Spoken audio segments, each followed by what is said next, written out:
Out front tonight, the chairman of the House Judiciary Committee, Democratic Congressman Jerry Nadler. Chairman, I appreciate your time. So you have this list, 81 names on it thus far, and these are people from every aspect of President Trump's life. Some of them have already testified before Congress. What is your goal?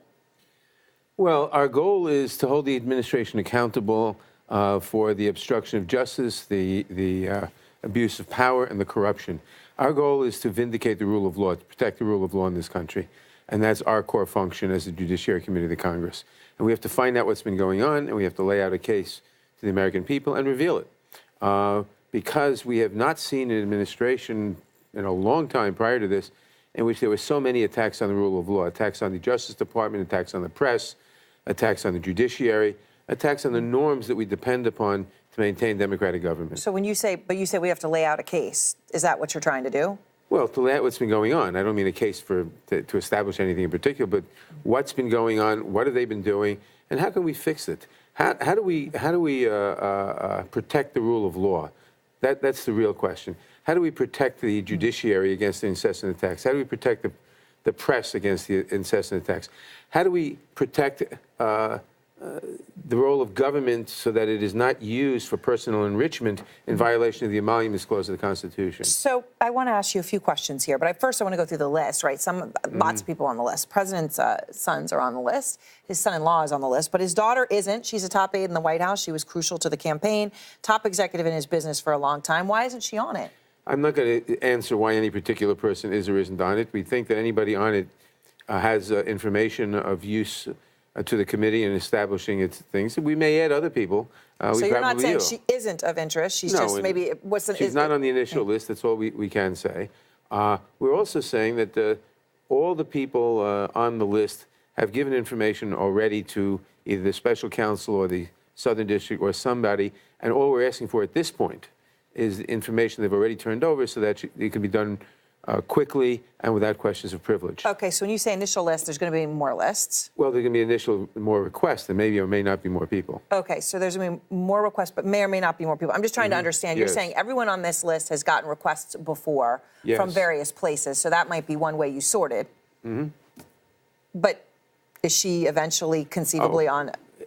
Conceivably, certainly. I can't say, but quite conceivably. So we shouldn't read anything into anybody not being on this list. Right. Okay. That's right. All right. So one person on your list, the list today, was Randy Credico, who, of course, is related to Roger Stone and WikiLeaks and Julian Assange. In your letter to him, you ask in part for any contacts involving WikiLeaks or anyone associated with it.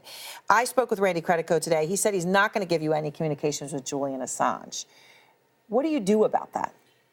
Well, he will give us any information for which we credibly asked him, as will everybody else. Otherwise, they will be subject to a subpoena and eventually to contempt. It's not up to them to decide what information to give.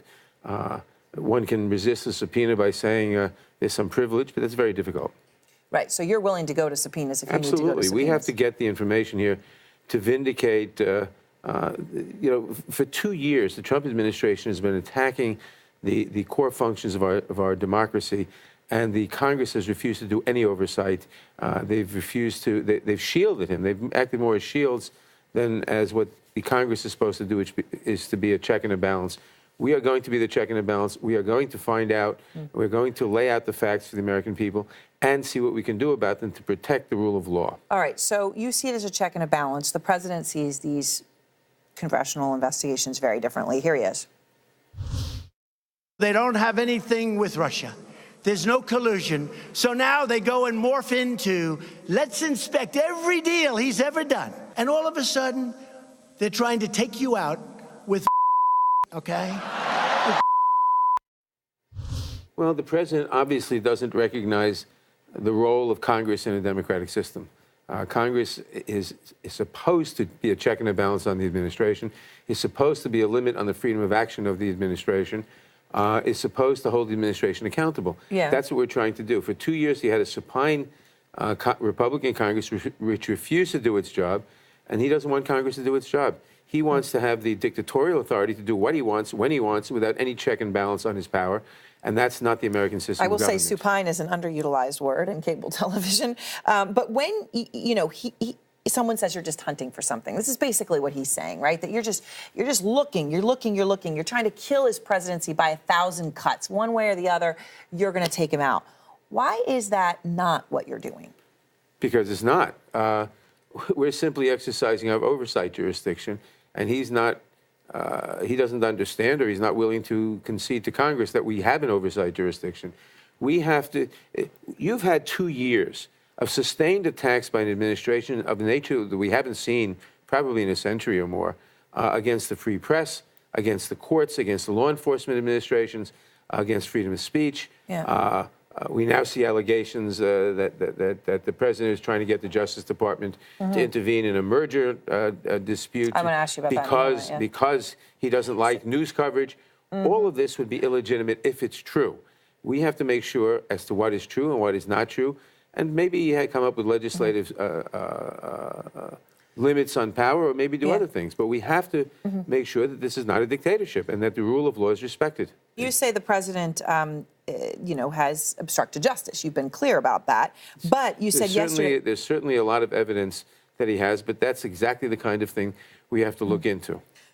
Okay, so now you're not sure he's obstructed justice? Personally, I think he has, but we have to look and see. But the reason I ask is obviously if he obstructed justice, that's a crime. It's an impeachable act. You don't have to have a crime to be impeachable, but a crime is an impeachable act. Not every crime is an impeachable act. That one would be. That one would be. Okay.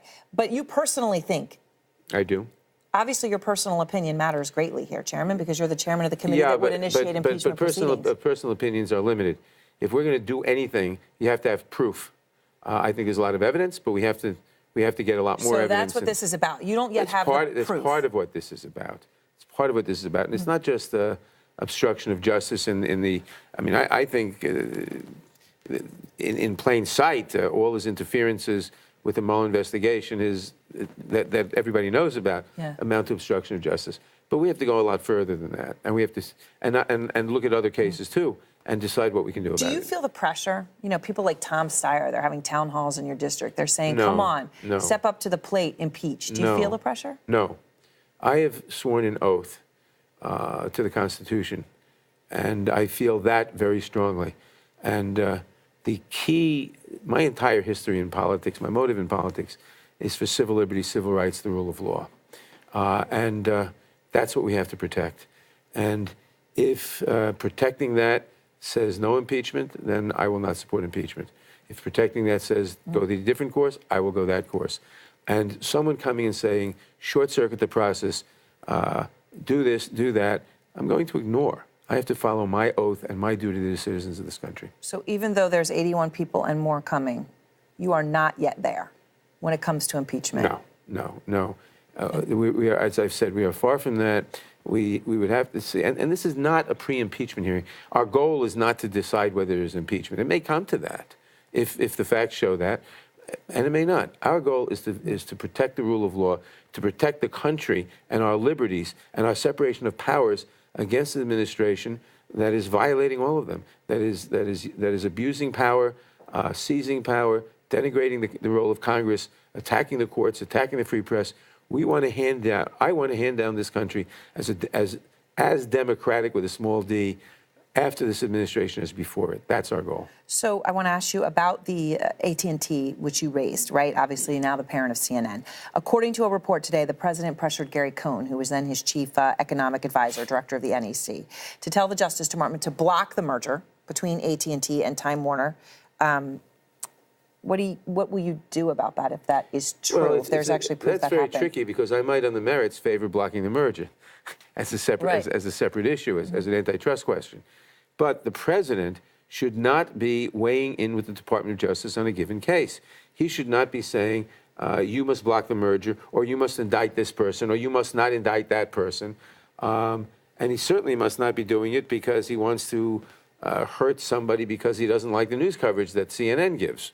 That's a violation and a threat to freedom of speech and a threat to freedom of the media and to a free press. Is that an impeachable act if he did it? I'm not getting into what's an impeachable act. It's certainly an abuse of power. All right. Thank you very much, Chairman Nadler. I appreciate your time as always. You're welcome.